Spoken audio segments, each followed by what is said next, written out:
a slave carpenter, saved a dying plantation, and was rewarded with guardianship of the master's simple daughter. In a world where such an arrangement was seen as unnatural and dangerous, they built something forbidden, a fragile family between two worlds. But she wasn't simple at all. She was a woman who'd been hiding her brilliance to survive, learning, planning, waiting for her moment. When a vicious overseer decides their bond threatens the natural order, he sets a trap that will destroy them both. Now, with the master dying and legal protection crumbling, they face the ultimate test.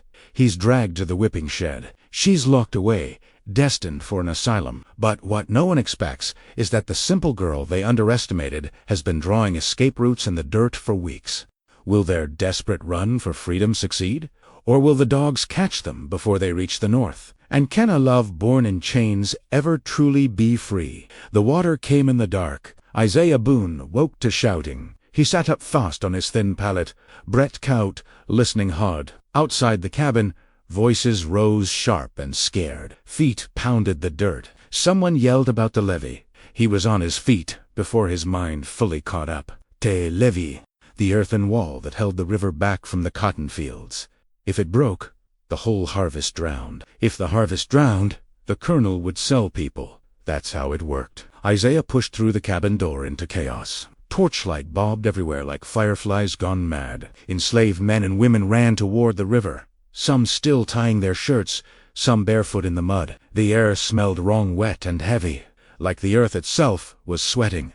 It's giving way, someone shouted. The south corner's washing out. Isaiah's heart kicked hard. He'd built part of that levee 2 summers back. He knew every weak spot, every place where the timber brazing sat shallow. He also knew the overseer, Caleb Rourke, wasn't here yet. Rourke lived a mile off and wouldn't arrive until dawn. By then, it would be too late. Listen. Isaiah's voice cut through the panic. Heads turned. We ain't got time to wait for orders. We fix it now or lose everything. A woman named Esther grabbed his arm. Rourke'll whip us for working without his sizo. Rourke. Sell us if that cotton drowns. Isaiah looked around at the frightened faces. I'll take the blame, but I need hands.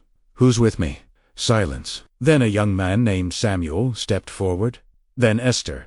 Then more. A dozen. Enough. Isaiah sent half to the woodpile for anything they could carry: boards, fence posts, broken wagon slats. The rest followed him to the levee with shovels and book. The water was already seeping through, dark and relentless, turning the packed earth to soup. Pack mud here. Isaiah pointed to the widening gap. Samuel braced that timber before it pulls free. They worked like their lives depended on it. Because they did. Isaiah's hands moved without thinking. He'd been a carpenter since he was 12, sold away from his mama to a man who needed furniture built. He learned to see how things fit together, how weight moved through wood, how to make something weak into something strong. Now he used all of it. The night stretched long. Muscles screamed. Sweat mixed with river water. Someone's shovel broke. They kept digging with their hands. Isaiah wedged a thick post into the gap and hammered it deep with a rock. The current fought him, trying to rip it loose. He braced his weight against it, feet sliding in the mud, and yelled for more earth. Buckets came. They filled the space around the post, packed it tight, added more. The sky began to lighten, gray first, then pink. It's holding, Esther whispered. Isaiah didn't answer. He watched the levee, breathing hard, waiting for it to betray them. But the seepage slowed. The bulge in the earth stopped growing. The timber held. The sun rose. Golden light spilled across the cotton fields, rows and rows of white balls. Safe and dry, worth more money than Isaiah would see in 10 lifetimes. He stared at them, feeling nothing and everything at once. Behind him, footsteps approached. Heavy boots. A horse, snorting. Colonel Haro?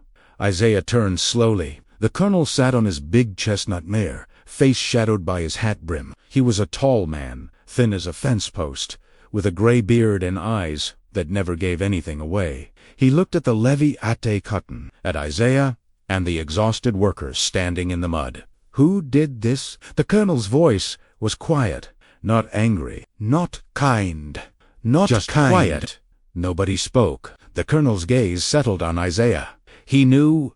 Of course he knew. You. the colonel said. Not a question. Isaiah met his eyes. Yes, sir.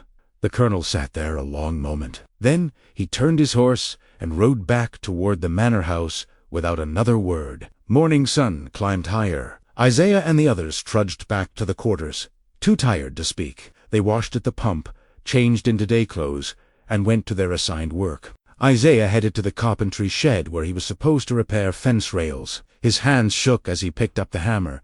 He kept waiting for Rourke to come, kept waiting for punishment.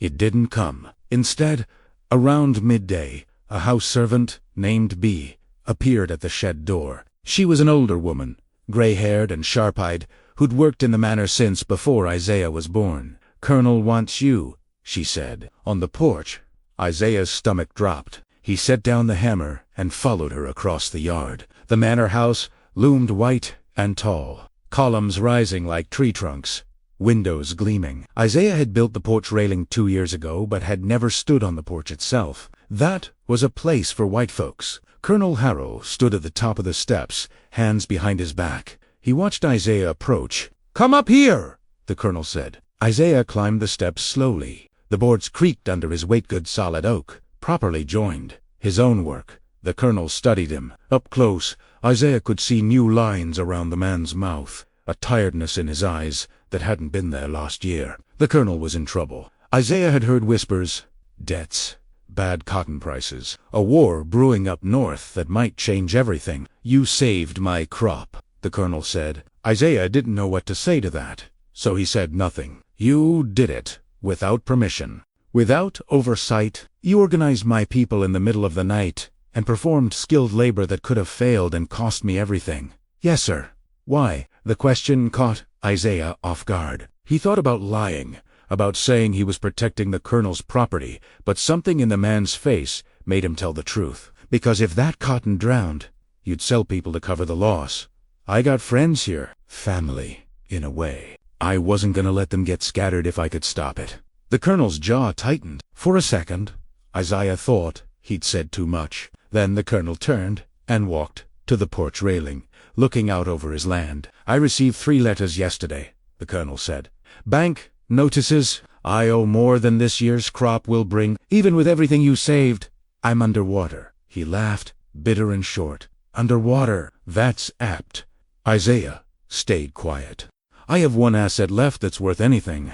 The colonel turned to face him. "My daughter." Isaiah's chest tightened. He'd seen her. Everyone had. Clara Harrow. The colonel's only child. A woman grown but kept hidden away like a shameful secret. She didn't come to church, didn't attend town gatherings. Servants were told not to speak of her. "Clara is simple," the colonel said, using the word people used for folks whose minds worked different. "She's gentle, kind, but she can't manage on her own. Her mother's been dead 8 years, and I'm not long for this world. Bad heart. The doctor says maybe a year." Isaiah's pulse hammered. He didn't know where this was going, but he felt the weight of it pressing down. "I can't leave her alone. I have no family willing to take her, and I'll not see her locked away in some asylum." The colonel's voice cracked, just barely. "So I'm offering you payment for saving my crop. Not money, something else." He pulled a paper from his coat pocket, legal writing, all cramped and official. "Guardianship," the colonel said. "I'll draw up papers making you Clara's legal guardian. You'll care for her, protect her, keep her safe. In exchange, you'll have a cabin, provisions, and ... Double quotes, he paused. "And when I'm gone, you'll both go free. I'll have it written into my will. Freedom for you and protection for her." The world tilted. Freedom. The word was too big to hold. Isaiah had dreamed of it since he was old enough to understand what chains meant, but it had always been a distant thing, impossible as touching the moon. And now here it was, offered like wages for a job. But the cost, taking guardianship of a white woman, even one called simple, even with legal papers, that was walking into a fire. White folks didn't abide such things. They'd call it uppity, dangerous. They'd find reasons to stop it, to punish it, to end it bloody. And yet, if ear refused, what happened to Clara? The asylum? Most likely. A place where they locked people away and forgot them, or were sold off to some distant relative who'd treat her cruel because she was a burden. Isaiah looked at the colonel's face, saw desperation there. Pride, fighting with fear. A father trying to save his child the only way he knew how. "Can I meet her first?" Isaiah asked. "Miss Clara, before I decide."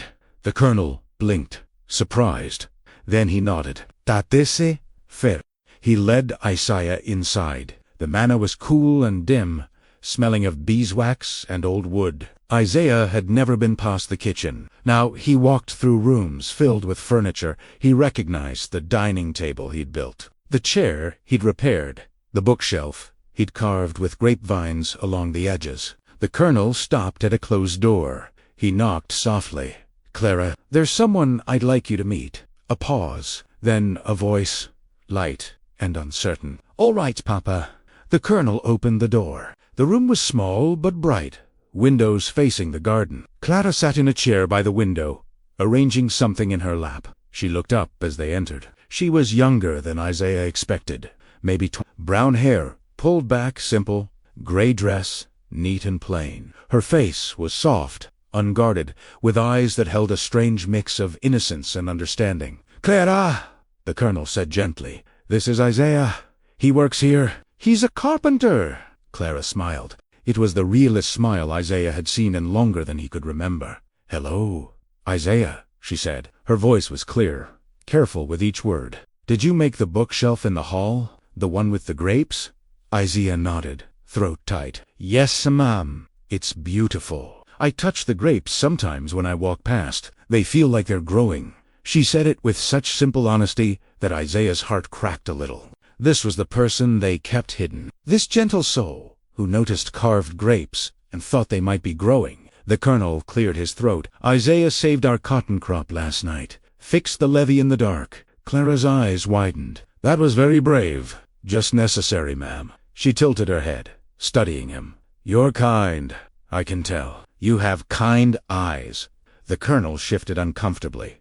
"I'll give you two a moment. I'll be in the hall." He left. Isaiah stood awkwardly, hat in his hands. Clara watched him with that open, trusting expression. "Papa's worried," she said quietly, "about what happens to me when he's gone. People think I don't understand things, but I do. I just understand them slower sometimes, or different. I reckon different ain't wrong," Isaiah said.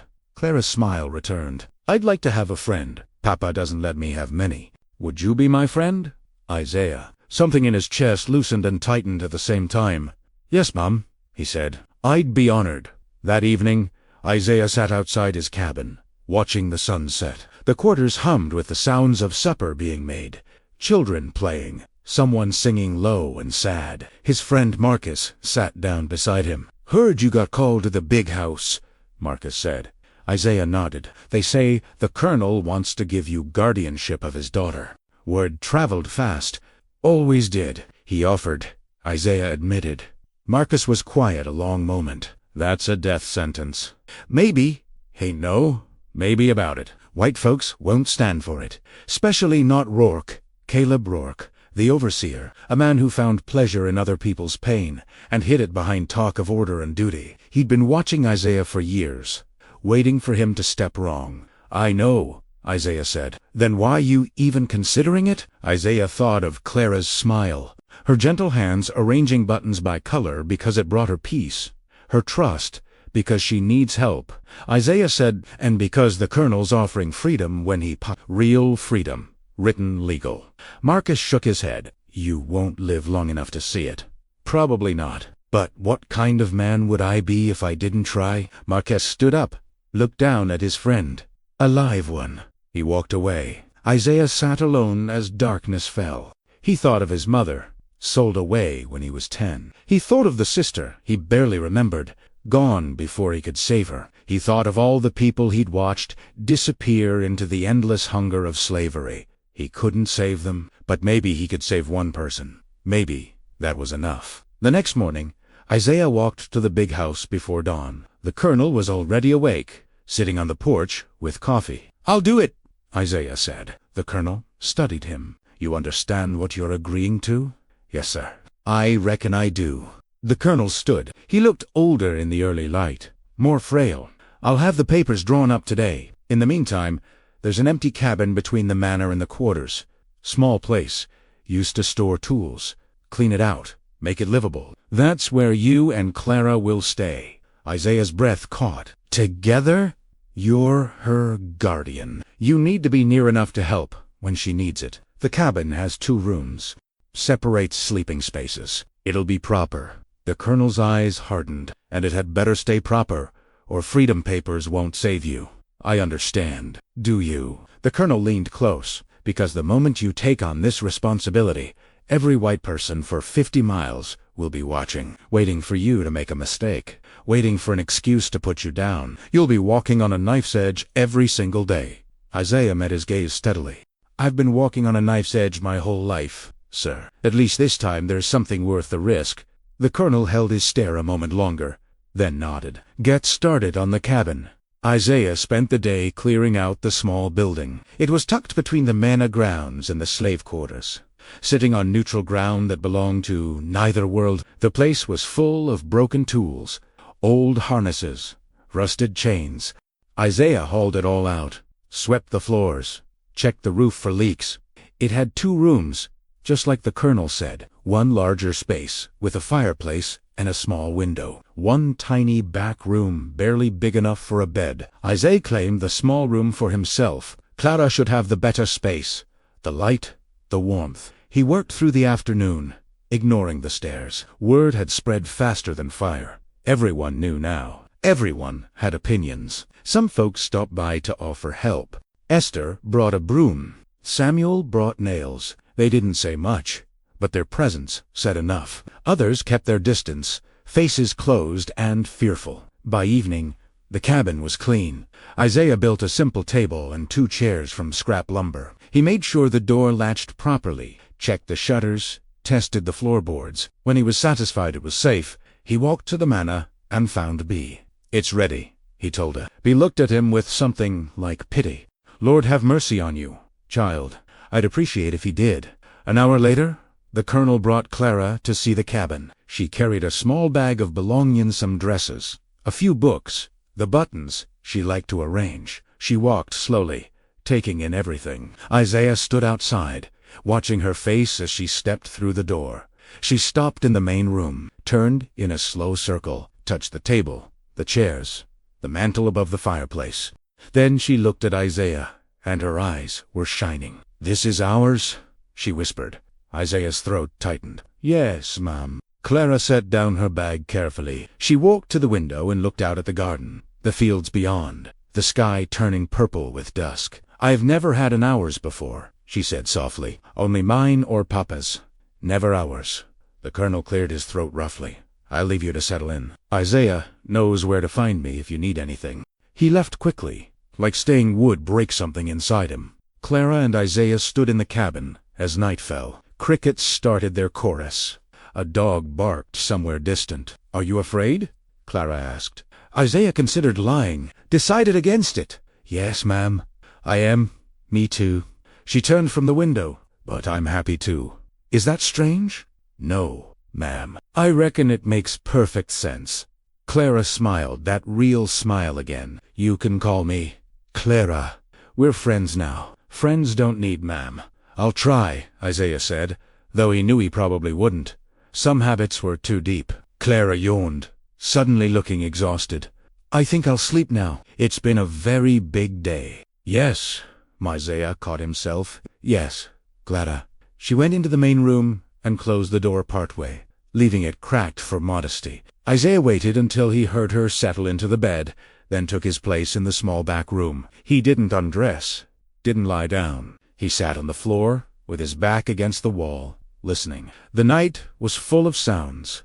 Wind in the trees, the distant rush of the river, torches moving as the night patrol made their rounds, and underneath it all, the soft sound of Clara breathing. Isaiah prayed silently, asking for strength he didn't have, for wisdom he didn't possess, for protection he couldn't guarantee. Outside, the world waited. And in the overseer's house a mile away, Caleb Rourke sat at his desk, sharpening his pen. He began to write. The letter took Rourke 3 tries to get right. He sat in his cramped house, lamplight throwing shadows on the walls, and rewrote the opening line until it struck the proper tone. Not hysterical, not obviously vengeful, just ... concerned. A responsible overseer alert the proper authorities to a dangerous situation. Dear Cousin Benjamin, I write to you in your capacity as deputy sheriff, not as family though. I trust our blood ties will give weight to my concerns. Rourke paused, tapping the pen against his teeth. He'd met Benjamin only twice, once at a funeral, once at a political rally, but the man had a reputation. Order. He didn't tolerate what he called uppity behavior from enslaved people. Perfect. A situation has developed at the Harrow plantation that requires watchful eyes.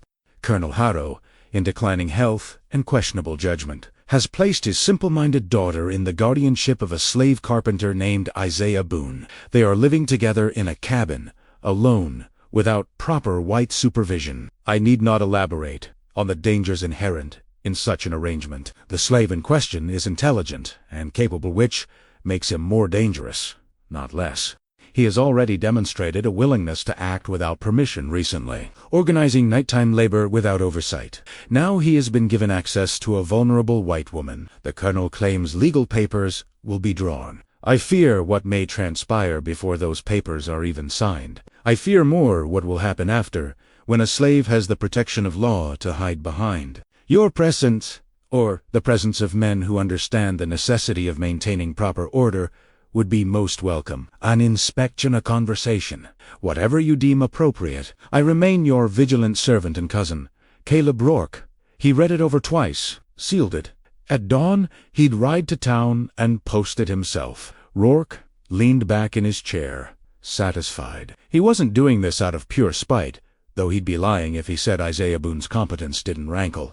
No, this was about principle. About maintaining the natural order of things. You let one slave get ideas above his station, and soon they all did. It was a rot that spread. He blew out the lamp and went to bed. 3 miles away, in the cabin between worlds, Isaiah finally allowed himself to close his eyes the following days, settled into a pattern that felt fragile as spun glass. Isaiah woke before dawn. As always, he'd check on Clara through the cracked door. She slept, curled on her side like a child, peaceful and trusting, then slip outside to start the day's work. The colonel had reassigned him to lighter duties, maintaining the manor house, repairs around the grounds, nothing that took him far from the cabin. Clara woke later, with the sun. Isaiah would find her, already dressed, hairbrushed, and braided with careful concentration. She'd greet him with that gentle smile, and they'd share a simple breakfast: cornbread, sometimes an egg, weak coffee. Then the real work began. Not the carpentry kind, the harder kind, teaching Clara to care for herself in ways she'd never needed to before. The manor had servants who'd cooked for her, cleaned for her, dressed her if needed. Now she had to learn. Isaiah approached it carefully, making it feel like friendship rather than instruction. I'm fixing to make some stew for supper, he'd say. Could use another set of hands if you're willing. Clara would light up. I'd like that. He'd show her how to peel vegetables, how to judge when the water was boiling, how to season with the little bit of salt they had. She worked slowly, methodically, tongue caught between her teeth in concentration. Sometimes she'd cut the carrots too big or forget to stir. Isaiah never corrected harshly, just gently guided. Might want to make those pieces a bit smaller, he'd suggest. Cooks faster that way. Clara would nod seriously and adjust. In the afternoons, they'd work in the small plot of earth behind the cabin. Isaiah cleared the weeds and rocks, broke up the hard soil. Clara planted seeds with reverent carabines, squash, a few flowers she'd brought from the manor garden. They're going to be beautiful, she said, patting the earth over the seeds. They will if you tend them right. Isaiah agreed. Plants need attention. Water when it's dry. Pull the weeds before they choke the good stuff. Clara looked up at him, dirt on her hands, joy in her eyes. I've never grown anything before. Papa always had the gardeners do it, but this is mine, ours. That word, again, ours. It settled over Isaiah like a weight and a comfort all at once. They walked together to short paths around the property, always in sight of the manor, never straying too far. Isaiah wanted Clara to build strength, to learn the land, to feel capable in her body. She tired easily at first, breathing hard after just a few minutes, but she never complained. She'd stop to look at birds, to touch tree bark, to examine flowers with complete wonder. "Isaiah, look," she'd say, holding up a perfect acorn. "It's so small, but it has everything it needs to become a whole tree. Isn't that marvelous?" "Yes, ma'am, it surely is." "Clara," she corrected gently. "Clara! Clara!" In the evenings, they'd sit outside the cabin as the sun set. Clara would practice reading from her book's simple stories, children's tales, while Isaiah whittled scraps of wood into useful things: spoons, buttons, a small cross. Sometimes she'd ask him to read to her instead. Isaiah's reading was rough, self-taught in stolen moments, but Clara didn't mind. She'd listen with her eyes closed, lips moving along with the words. It was peaceful. Too peaceful. Isaiah knew better than to trust peace. Peace was what happened in the moment before the storm hit. Caleb Rourke watched from a distance. He'd make a show of riding past the cabin at different times of day. Inspecting, he called it, making sure everything stayed proper. He'd sit on his horse, staring at the windows, the closed door, the neat garden taking shape, looking for something wrong. He never found it. Isaiah was too careful. The cabin had separate rooms. Clara was never unchaperoned in any way that mattered. They worked together, yes, but always in full view of anyone who cared to look. Still, Rourke's presence made the air feel tight. One afternoon, maybe a week after Clara moved in, Rourke arrived unannounced just as Isaiah was repairing the porch step. Clara sat nearby, shelling beans into a bowl. Rourke dismounted slowly, deliberately. He didn't tie his horse, just let the reins drop, a power move that said, "I won't be here long." "Boone," he said. Isaiah stood. "Amarin, Mr. Rourke." "I'm here to inspect the premises." "Yes, sir." Rourke walked past him into the cabin without asking permission. Isaiah's jaw clenched, but he stayed quiet. Clara looked up, frightened. "It's all right," Isaiah told her softly. Rourke moved through the cabin like he was searching for contraband. He opened cupboards, checked the beds, examined the fireplace. Looking for what? Evidence of impropriety. Weapons? Escape plans? He found nothing because there was nothing to find. Finally, Rourke came back outside. He stood close to Isaiah, too close, invading the space between them. "You think you're clever," Rourke said quietly. "You think because the colonel gave you papers that you're safe? You're not. Papers can be torn up. Arrangements can be ... reconsidered." Isaiah kept his voice level. "I'm just doing what was asked of me, sir, taking care of Miss Clara." "See, that's all you do?" Rourke's eyes were cold. "People are watching." "Boone, I'm watching. The first time you step out of line, the first time I'll have you in chains headed south so fast your head'll spin, and that simple girl will end up exactly where she belongs, locked away where she can't embarrass good white folks." He mounted his horse and rode off. Clara came to stand beside Isaiah. She was trembling. "He's a mean man," she whispered.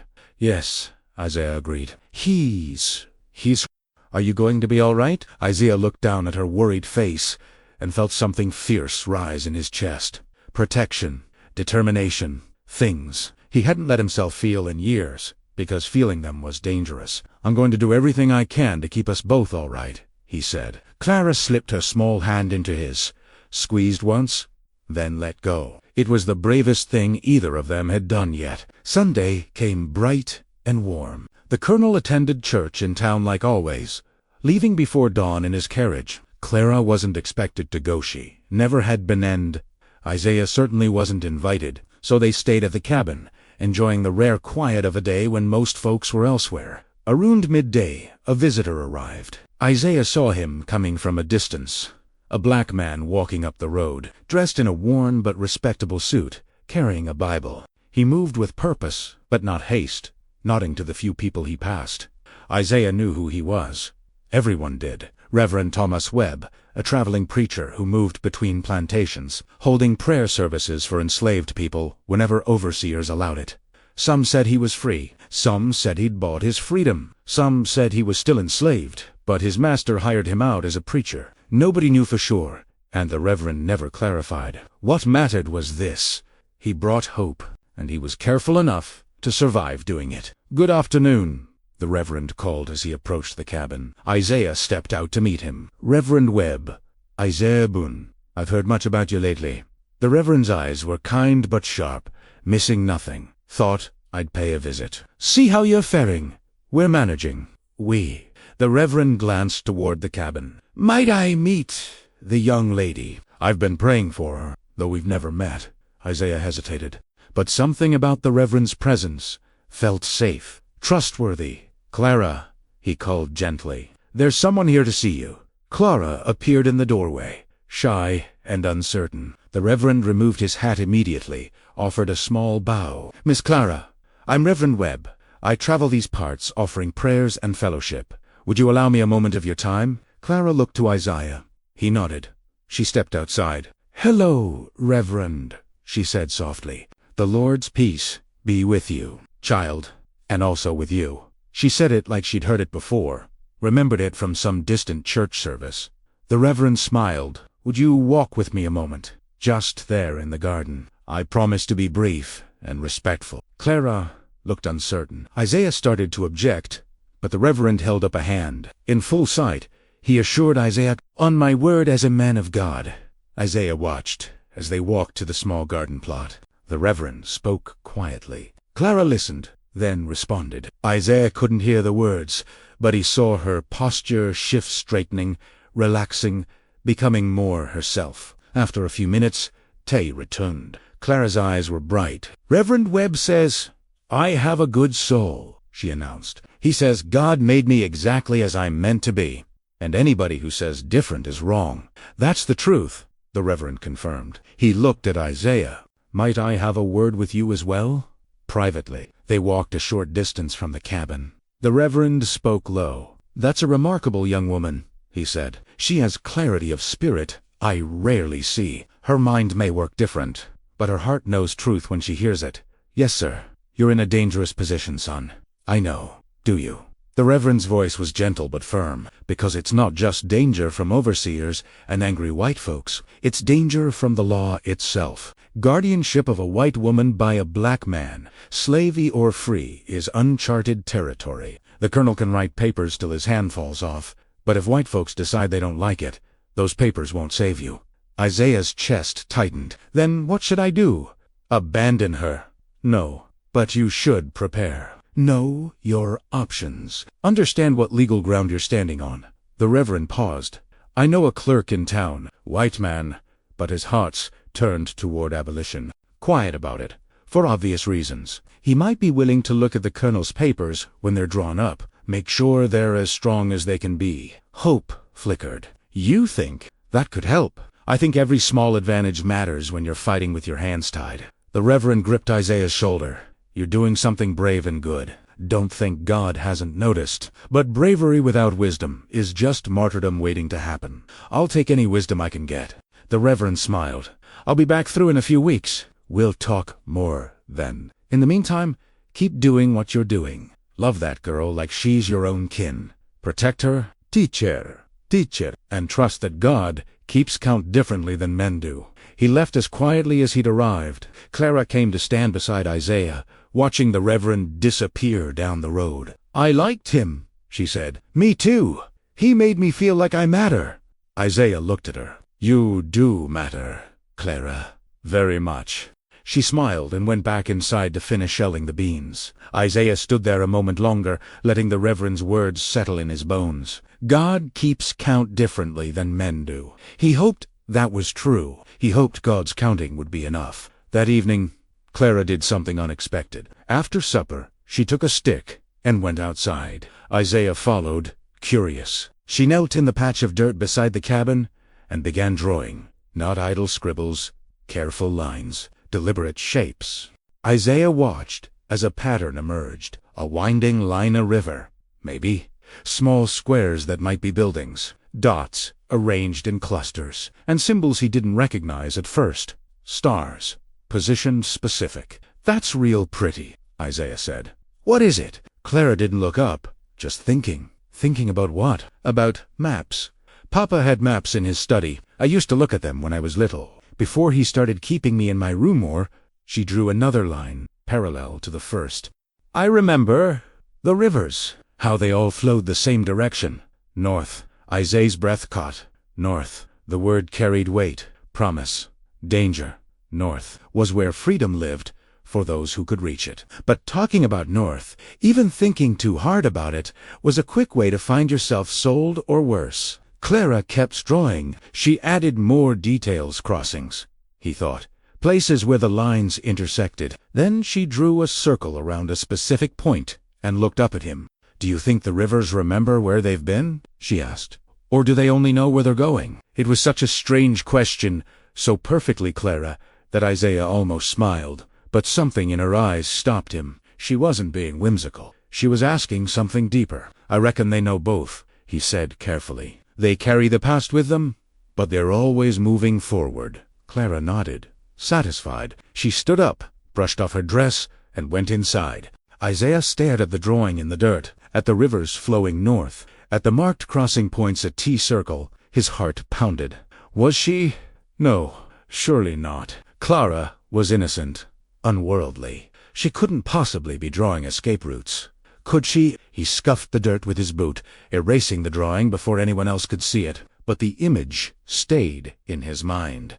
Inside the cabin, Clara hummed softly as she prepared for bed, as if she'd done nothing more significant than draw pictures in the dirt. Isaiah didn't sleep well that night. Over the following days, Isaiah counted them carefully. 5 days exactly the routine continued. Work, meals, teaching, walks, everything peaceful on the surface. But Clara kept drawing. Every evening, she'd take her stick and create new patterns in the dirt. Sometimes Isaiah recognized them. The river, the road to town, the positions of buildings. Sometimes he didn't. Abstract symbols, numbers, strange markings. She'd study them for a while, then erase them herself before going inside. Isaiah wanted to ask what she was doing, but something stopped him. Maybe because asking would force her to explain, and explanations could be overheard. Or maybe because part of him didn't want to know. Knowing would make him responsible. On the 6th day, the Reverend returned. It was early morning, before most folks were up. He came quietly. Like before, Isaiah met him outside the cabin. "I've spoken with the clerk," the Reverend said without preamble. "He's willing to help, but we need to move carefully. The Colonel's papers aren't drawn up yet, correct?" "No, sir. He's waiting on a lawyer from town." "Good. When they're ready, bring them to me. I'll get them to the clerk. He'll review them, suggest changes if needed. Make sure they're ironclad." "Why are you doing this?" Isaiah asked. "Helping us, I mean." "It's dangerous for you, too." The Reverend's expression softened. "Because this is what I'm called to do. Son, I can't free everyone. I can't even free myself, in truth, but I can help what I can. I can be a link in the chain that pulls people towards something better. You and Clara, you're caught in an impossible situation. But maybe, just maybe, we can make it a little less impossible." Isaiah felt his throat tighten. "Thank you." "Don't thank me yet. Thank me when you're both safe." The Reverend glanced toward the cabin. "How is she?" "Good. Happy. Even. She's learning things, growing stronger." "And the overseer?" "Watching, always watching." The Reverend nodded grimly. "Keep your guard up. Men like that don't give up easy. They wait for their moment." He left. Isaiah went inside to find Clara already awake, sitting at the table. She'd made coffee weak and slightly bitter, but she'd made it herself. Pride glowed in her face. "I did it right this time," she said. "Didn't let it boil over." "You did? Perfect." They sat together, drinking the coffee, watching dawnlight creep across the floor. For a moment, just a moment, Isaiah let himself imagine this could last. This small cabin, this quiet routine, this fragile peace. Then reality crashed back, because that afternoon, Caleb Rourke returned. And this time, he wasn't alone. 4 men on horseback came up the road just after midday. Rourke rode in front, spine straight, face set hard. The other 3 were strangers, rough-looking men with guns on their hips and meanness in their eyes. Isaiah saw them from the garden, where he was helping Clara stake tomato plants. His stomach dropped. "Go inside," he told Clara quietly. "But now, please." Something in his voice made her obey. She hurried into the cabin, clutching the stakes in her hands like weapons. Isaiah stood and faced the approaching riders, forcing his breathing to stay steady. Rourke dismounted first. The others stayed mounted, forming a semicircle. blocking any path of retreat. "Boone," Rourke said. His voice carried satisfaction, like he'd been waiting for this moment. "There's been a complaint. A complaint, sir, about the arrangement here. About a slave living unsupervised with a white woman." Rourke pulled a folded paper from his coat. "I've been authorized to inspect the premises thoroughly and question both parties." Isaiah's hands clenched. "The colonel gave permission." "The colonel isn't here." Rourke smiled, cold and sharp. "He rode to town this morning for business. Won't be back until tomorrow. Which means I'm in charge of this property. And I say, we need to verify that nothing improper is happening." One of the mounted men spoke up, voice thick with ugly insinuation. "Seems mighty suspicious to me. Slave, and a white woman, living alone. Don't take much imagination to figure what's really going on." Isaiah's jaw tightened, but he kept his voice level. "Nothing improper is happening, sir. Miss Clara is under my guardianship, as arranged by her father. We have separate sleeping quarters. I'm teaching her basic skills so she can care for herself. That's all. That's all." Rourke stepped closer. "Then you won't mind if we search the cabin? Look for evidence." "Evidence of what?" "Whatever we find." The cabin door opened. Clara stood in the doorway, pale and frightened. "Please don't hurt him. He's done nothing wrong. He's been kind to me. He's teaching me things. Gardening and cooking. And get back inside." "Girl!" one of the riders snapped. Clara flinched. Isaiah moved between them instinctively. "Protective, don't speak to her like that," he said. The words were out before he could stop them. Silence fell like a stone. Rourke's eyes lit with triumph. "Did you just give an order to a white man?" Isaiah's heart hammered. He'd made a mistake. A fatal one. "You didn't talk back to white men, no matter what they said, no matter how wrong they were. That was the rule that kept you alive." "I apologize," Isaiah said quickly, lowering his head. "I spoke out of turn." "Yes, you did." Rourke nodded to the mounted men. "Search the cabin thoroughly." They dismounted and pushed past Isaiah. He heard them inside, opening cupboards, overturning the mattress, rifling through Clara's few possessions. Clara stood frozen in the doorway, tears streaming down her face. "It's all right," Isaiah told her softly, though it wasn't. "Let him look. They wouldn't find anything wrong, because there was nothing wrong to find." The cabin was exactly what it appeared to be, a simple dwelling where two people lived separately, respectfully, carefully. But Isaiah was learning something terrible. Evidence didn't matter when men had already decided you were guilty. The riders emerged empty-handed, frustrated. One shook his head at Rourke. Nothing obvious. Two beds, clearly separate. No signs of ... impropriety. Rourke's jaw clenched. He'd wanted them to find something needed them too. "Check the grounds," he ordered. "Look for hidden items, stolen goods, anything." They spread out, searching the garden, the woodpile, the area around the cabin.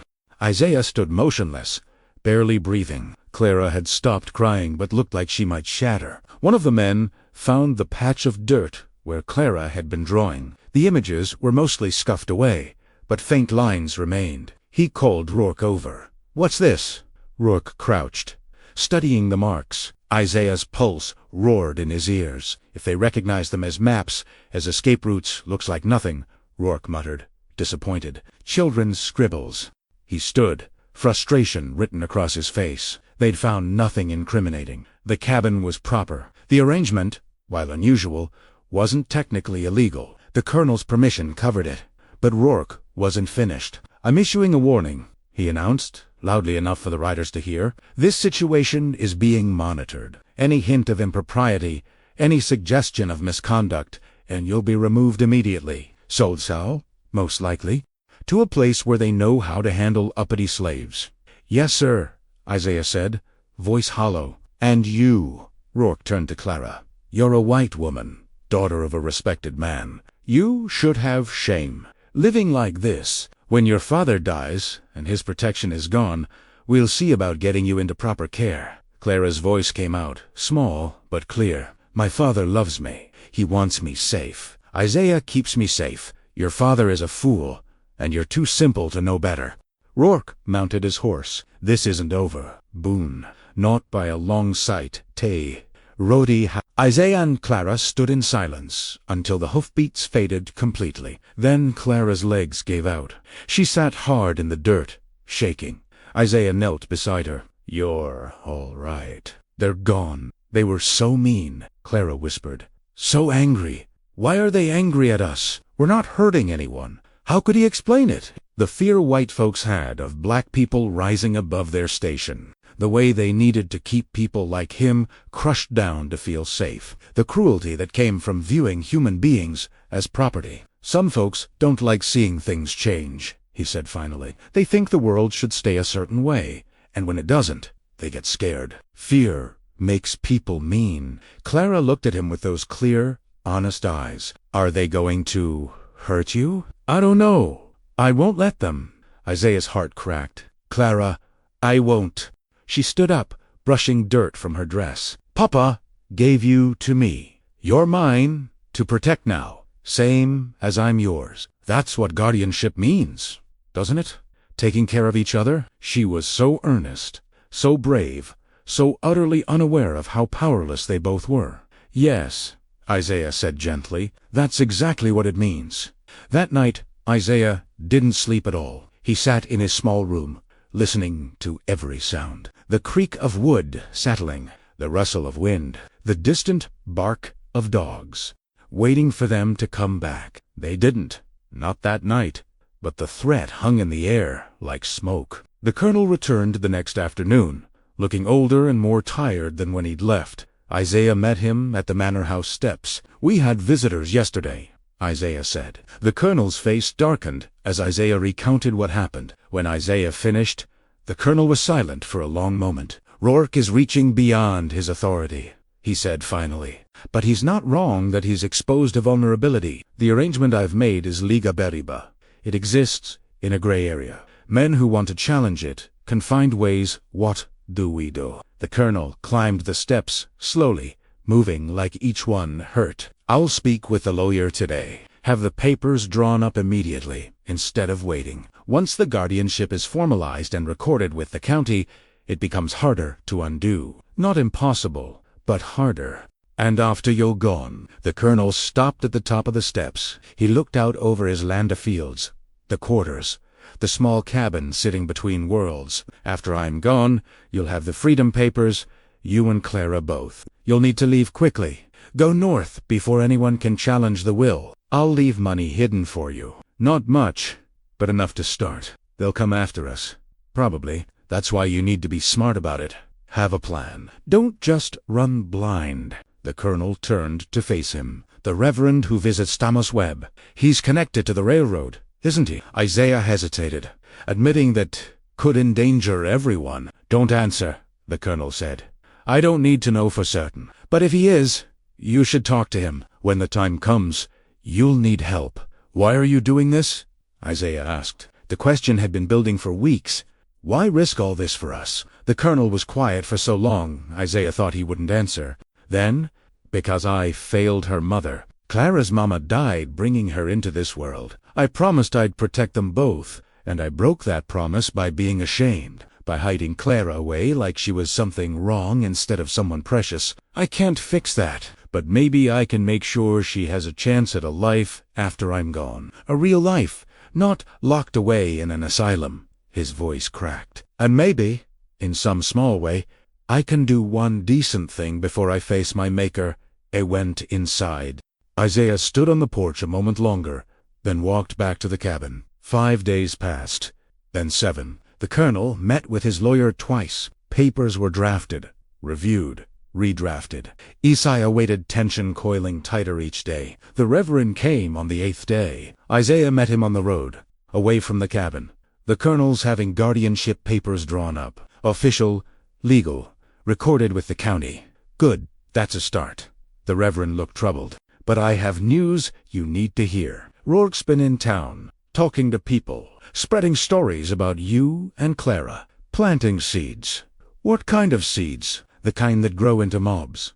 The Reverend's voice was grim. He's being clever about it, not making direct accusations, just raising questions, expressing concern, suggesting that something improper might be happening. When enough people start wondering, They convince themselves they already know the answer. Isaiah's chest tightened. How long do we have? Hard to say. Could be weeks. Cooled. Beves. Depends on how fast the rumors spread and who believes them. The papers aren't ready yet? Then we pray they get ready fast. The Reverend gripped Isaiah's arm. In the meantime, be more careful than you've ever been. Don't give anyone the smallest excuse. And start thinking about the future, about what comes after the colonel dies. After the will is read. After you're supposed to be free. The Reverend lowered his voice. You'll need to run, Isaiah. Both of you. Freedom papers won't protect you from an angry mob or a sheriff who decides those papers aren't legitimate. You understand? Isaiah nodded slowly. When the time comes, hit word to me. I'll help however I can. There are safe houses, roots, people who'll shelter you. The Reverend paused. But you need to prepare Clara. She need to be strong, ready to travel hard and fast. She's getting stronger every day. Good. You'll both need every bit of strength you can find. After the Reverend left, Isaiah returned to the cabin. Clara was inside, mending a tear in one of her dresses. She'd gotten better at it. Stitches were small, and even now, she looked up when he entered. Is something wrong? Isaiah considered lying, decided she deserved the truth. We might need to leave here someday, he said carefully. Your papa's making sure we can. But when it happens, it might happen fast. We'll need to be ready. Clara set down her sewing. Leave and go where? To a place where we can be free. Free! She tested the word. What does that feel like? Isaiah had to think about it. He'd been enslaved his whole life. Freedom was a dream, not a memory. I reckon it feels like waking up and choosing your own day, he said. Like walking down a road because you want to, not because someone told you to. Like having your name belong to you instead of someone else. Clara nodded slowly. I'd like that, but I'd be scared too. Being scared is all right. Being brave doesn't mean not being scared. It means being scared and doing it anyway. Are you brave, Isaiah? I'm trying to be. Clara smiled. Then I'll try too. That evening, she drew in the dirt again. But this time, she drew different things. Roots, yes, but also supplies. Food, water, shoes. She drew the phases of the moon. She drew distances. She was planning. Clara, who everyone thought was simple, was planning their escape. Isaiah watched her work, amazement and fear warring in his chest. How long had she been preparing for this? How much did she understand that she'd never let on? When she finished, she looked up at him. The rivers know where they're going, she said. We should know, too. Yes, Isaiah agreed. We should. She erased the drawings and went inside. Isaiah stared at the blank dirt, his mind racing. They were going to survive this. Somehow, against everything, they were going to survive. They had to. The papers were ready on the 10th day. The colonel summoned Isaiah to his study. He looked worse than her, grayer, breathing labored, but his eyes were sharp as he handed over the document. Read it, he ordered. Isaiah read slowly, his rough literacy struggling with the legal language. But the meaning was clear enough. Guardianship of Clara Elizabeth Harrow granted to Isaiah Boone. Legal responsibility for her care, protection, and well-being. Valid until her death or his, unless revoked by legal authority. It's been filed with the county clerk, the colonel said. Official record. Harder to undo now. Thank you. Don't thank me yet. The colonel opened a drawer, pulled out another document. This is my will, updated yesterday. It frees you upon my death. It frees Clara. It leaves you both a sum of money, not a fortune, but enough to start over somewhere. It also states explicitly that Clara's guardianship remains with you after my death. Isaiah's hands trembled as he held the papers. I'm telling you this now because I may not have much time to tell you later. The colonel continued. The money is hidden in a metal box, buried beneath the floorboards in my bedroom, under the rug by the window. No one else knows. When I die, get it quickly before anyone can contest the will. How long? Isaiah couldn't finish the question. The doctor says weeks, maybe a month, if I'm lucky. The colonel managed a bitter smile. Though I'm not sure luck has much to do with it, I'll take care of her. I promise. I know you will. That's why I chose you. The colonel's voice softened. She's happy with you. More herself than she's been in years. That's worth everything. Isaiah left the manor with the papers tucked in his shirt. He went straight to the cabin, where Clara was kneading bread dough, another skill she'd mastered, slowly but surely. "Clara," he said, "I need to show you something." He unfolded the guardianship papers and read them to her, explaining each part. When he finished, Clara was crying. Not sad tears, happy ones. "It's real now," she whispered. "We're really family." "Yes," Isaiah said, "we really are." She hugged him quick and fierce and then pulling back, mindful of propriety even in her joy. "Thank you for not giving up on me," she said. "Never," Isaiah promised. "Not ever." That night, hope felt almost real. But 14 miles away, in a sheriff's office, Caleb Rourke's letter was being read by candlelight, and 3 men were saddling their horses. The whipping shed smelled like fear and old blood. Isaiah came to awareness slowly, pain dragging him up from darkness. His wrists were bound above his head, rope cutting into skein. His shirt was gone. The air was cold against his bare back. He tried to remember how he'd gotten here. The riders had come at dusk, 3 of them, plus Rourke. They'd surrounded the cabin while Isaiah was bringing in firewood. Clara had screamed his name as rough hands seized him, threw him to the ground, bound his wrists behind his back. "What's the charge?" Isaiah had demanded. Rourke's smile was savage. "Endangering a white woman, conduct unbecoming, insubordination, take your pick. I have papers, legal guardianship. Papers can't protect you from what you've already done." They'd dragged him here, to this small wooden building at the edge of the property where discipline was administered. Isaiah had passed it 1,000 times, heard the screams that sometimes came from inside, thanked God he'd never been brought here himself. Until now, the door opened. Rourke entered, carrying a whip, not the long bullwhip used on field workers. Something smaller, designed for close quarters, designed to hurt without killing. "Where's Clara?" Isaiah's voice came out rough. "What did you do with her?" "The girl's fine, locked in her room at the manor." Underwatch Rourke circled him slowly. "This is about you, Boone. About teaching you your place. About making an example. The colonel is dying. Everyone knows it. His authority dies with him." Rourke stopped in front of Isaiah. "And when he's gone, all your protection vanishes. Those papers you're so proud of, they'll burn easy enough. They're filed with the county. Counties can be persuaded to lose records. Clerks can be convinced they made mistakes." Rourke's voice was cold. "You really thought you could rise above your station? You thought because one sick old man felt guilty about his daughter that the rest of us would just accept a slave playing guardian to a white woman? I'm not playing at anything. I'm doing what was asked of me. Protecting her. Teaching her. Treating her with respect. That's the problem." Rourke lifted the whip. "You've forgotten what you are. What she is, the distance between you. I'm here to remind you." The first strike came without warning. Pain exploded across Isaiah's shoulders, white-hot and ill-consumed. He bit down on his scream, tasted blood from his bitten tongue. "That's one," Rourke said. For presumption, the second strike fell. There. Fear.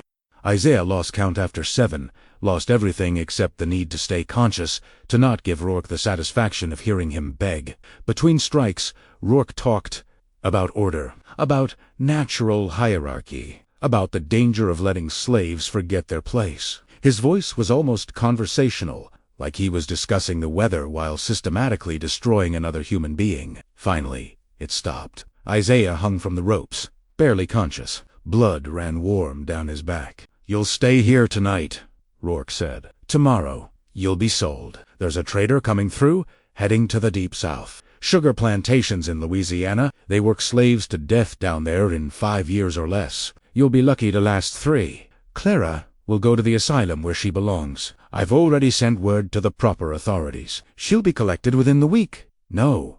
Isaiah forced his head up, forced his eyes open. "The colonel won't allow it. The colonel is unconscious. Took a bad turn this afternoon. Doctor doesn't think he'll wake up." Rourke's smile was vicious.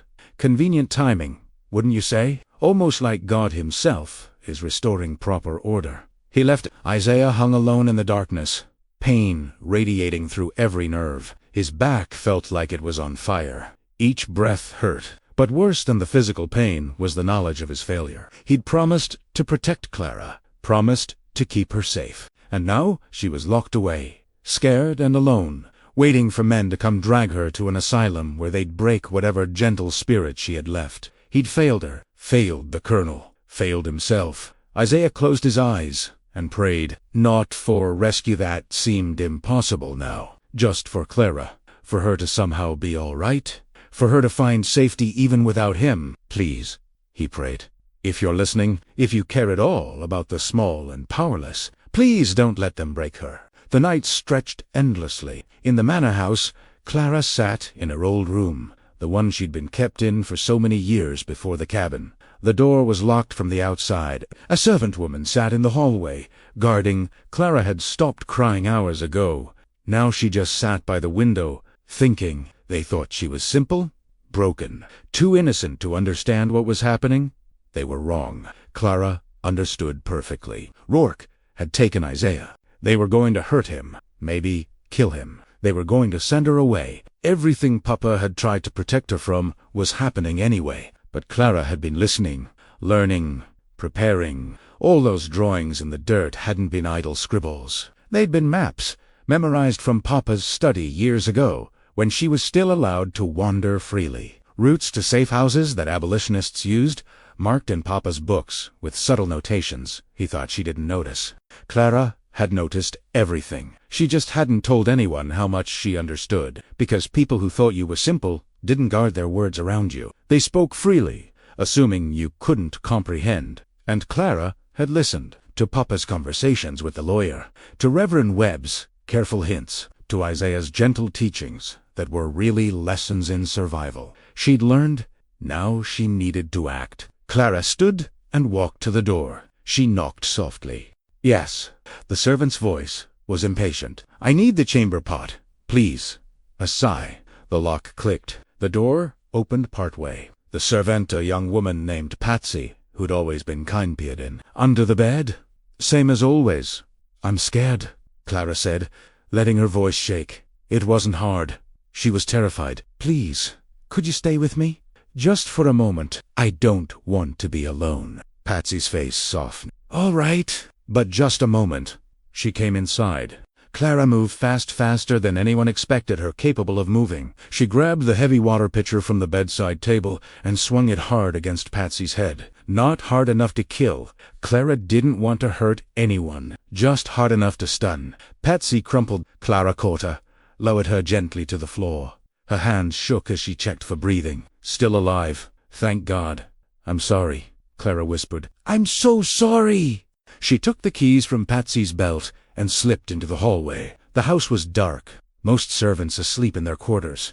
Papa was in his bedroom, dying. Clara wanted to see him, to say goodbye, but she didn't have time. If she was caught, everything ended. She crept down the stairs, avoiding the boards she knew, creaked out the kitchen door, into the night. The moon was 3/4 full, enough light to see by. Clara ran toward the quarters, keeping 2 shadows. She needed help.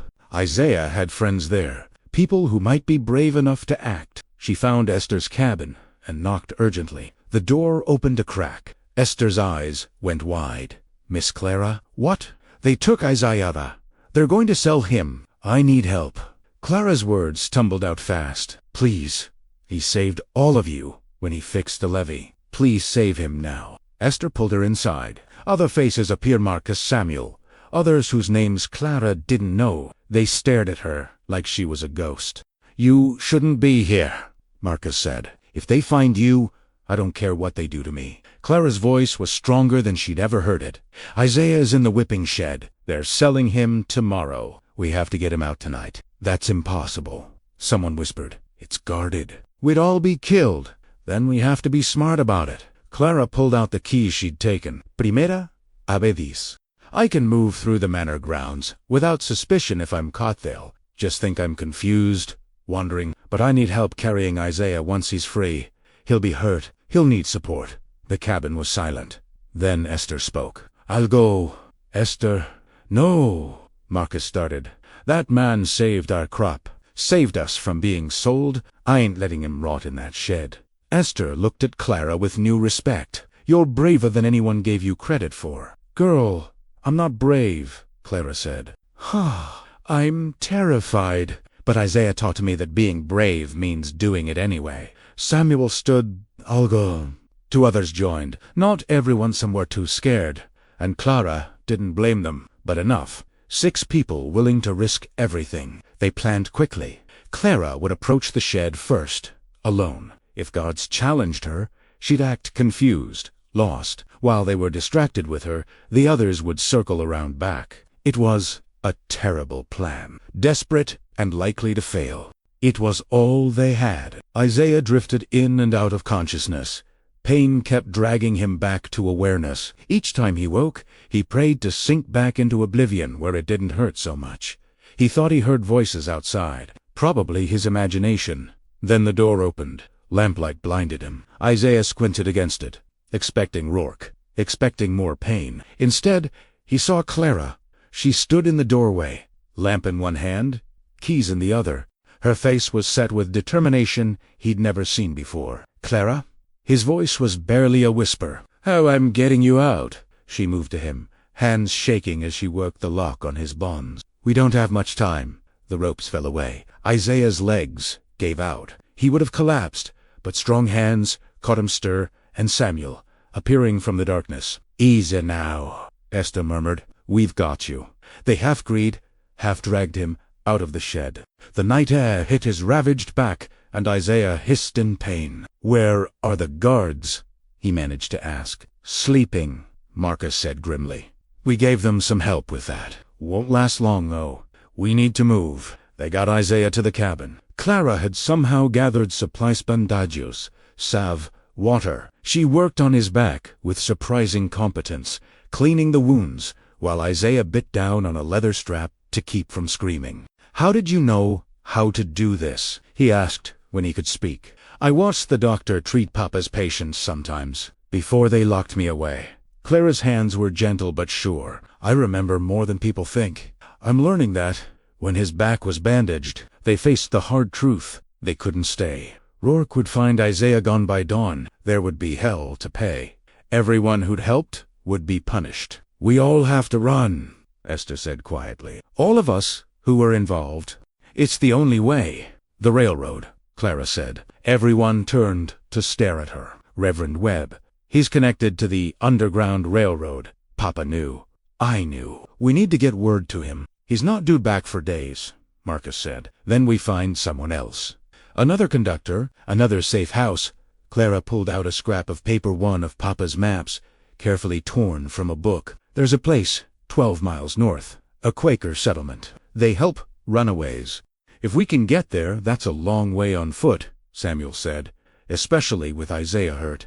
"There's a wagon," Clara said, "Papa's old supply wagon, in the barn. We could use it until we get close, then abandon it and go on foot."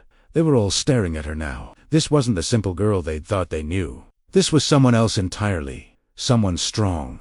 "Who are you?" Esther asked, wonder in her voice. Clara smiled sadly. "I'm someone who's been pretending to be less than I am for a very long time, because it was safer that way. But I'm done pretending now." They made the decision quickly. 7 people would run. Isaiah, Clara, Esther, Marcus, Samuel, and 2 others, a young woman named Hope and her elderly father named Job, who refused to be separated from his daughter. The rest would stay, claim they'd seen nothing, knew nothing. It was a risk, but less of one than running. They gathered what little they could carry: food, water, blankets, Isaiah's carpentry tools, because they might need to trade for help. Clara's handful of precious belongings, including a small Bible that had been her mother's. Just before dawn, they took Papa's wagon from the barn and headed north. Colonel Harrow woke briefly as the sun rose. His vision was blurred, his chest tight. He knew he was dying, had known for months. Bee was there, keeping vigil.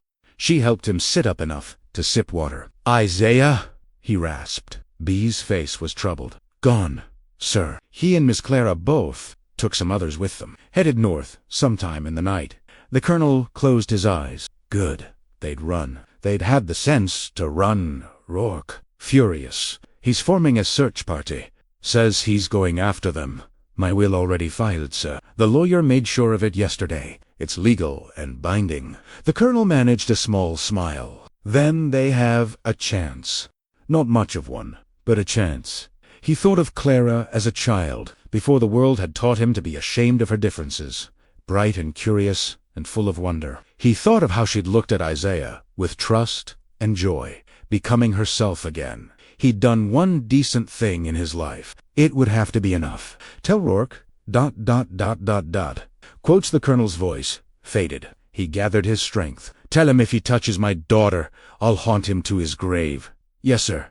The colonel lay back. His breathing slowed. By noon, he was gone. The wagon carried them 12 miles before they had to abandon it. Too conspicuous, too easy to track. They hid it in a ravine, covered it with branches, and continued on foot.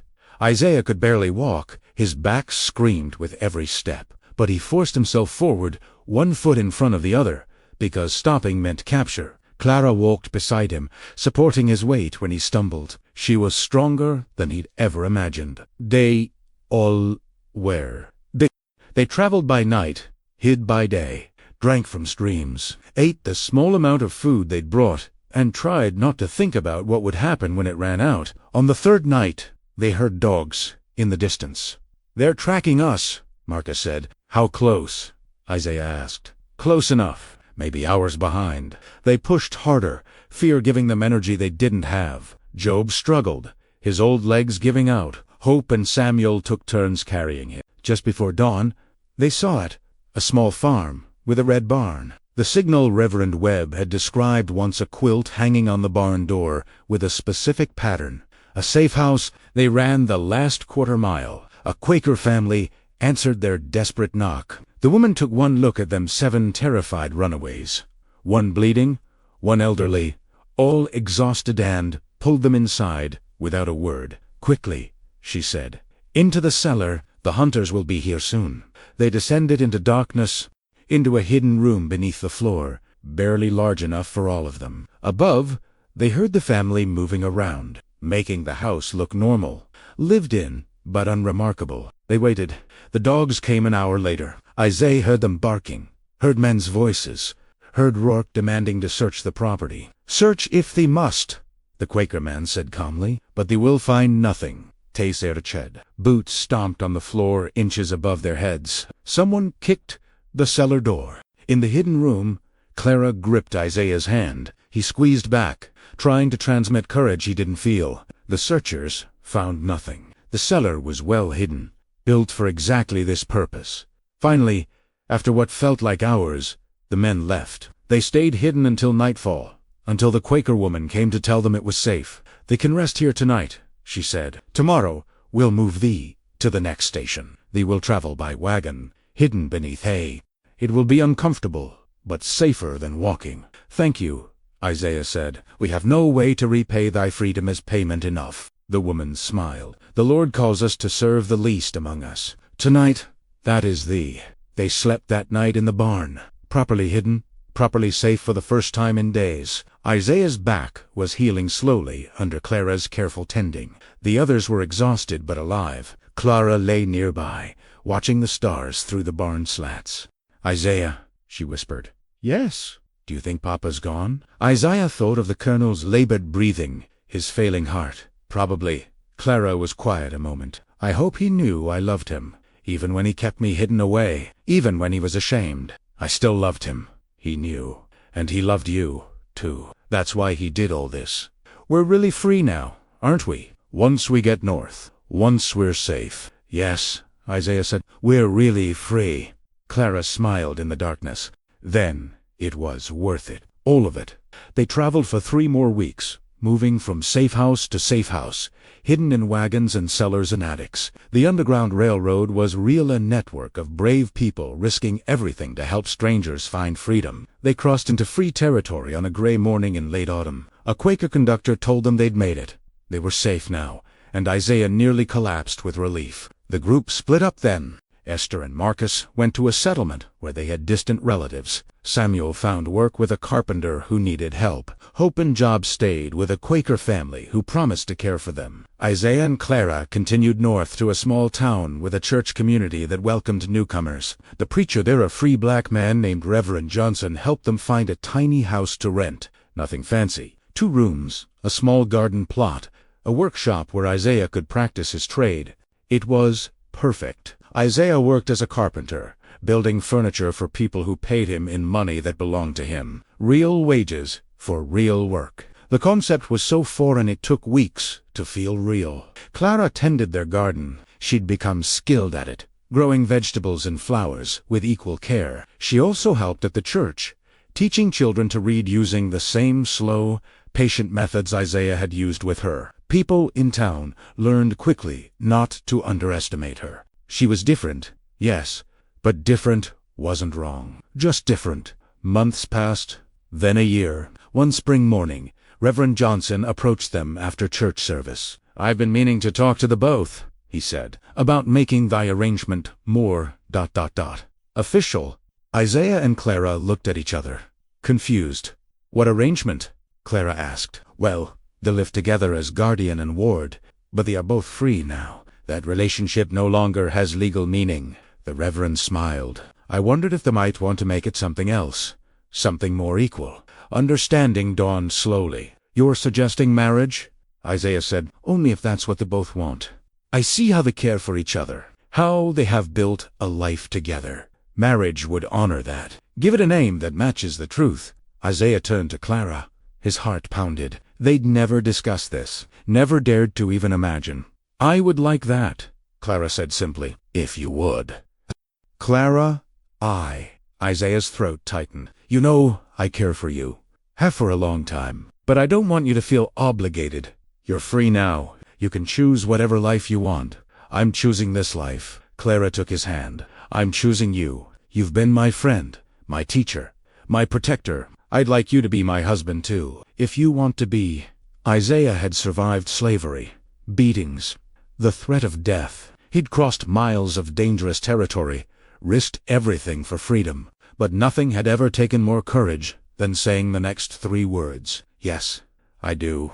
They were married a month later in the small church, with the whole community present. Clara wore a simple dress that Esther had sent as a gift. Having heard through the railroad network that they'd made it safely north, Isaiah wore his best clothes, still patched and worn but clean. Reverend Johnson spoke words about love and commitment and the sanctity of choice, about 2 people who'd found each other in the darkest circumstances and built something beautiful anyway. When it came time to sign the register, Clara took the pen carefully. Her hand had grown steadier over the months, her confidence deeper. She signed her name, Clara Boone.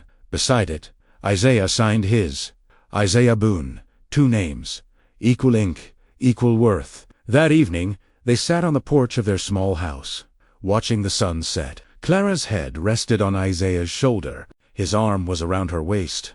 "Do you remember the cabin?" Clara asked. "The one between the manor and the quarters. Every day, you told me it was ours. That was the first time I'd ever had something that belonged to both of us instead of just one person." She looked up at him. "Now everything is ours. This house, this life, this future."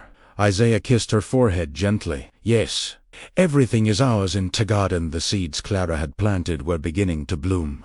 In the workshop, half-finished furniture waited for Isaiah's skilled hands. In the church register, their names sat side by side, permanent and true. They'd survived the fire, they'd walked through the valley of the shadow of death, and they'd come out the other side together, not unscathed. Isaiah's back still bore scars. Clara still had moments when the world overwhelmed her, and she needed quiet to recover.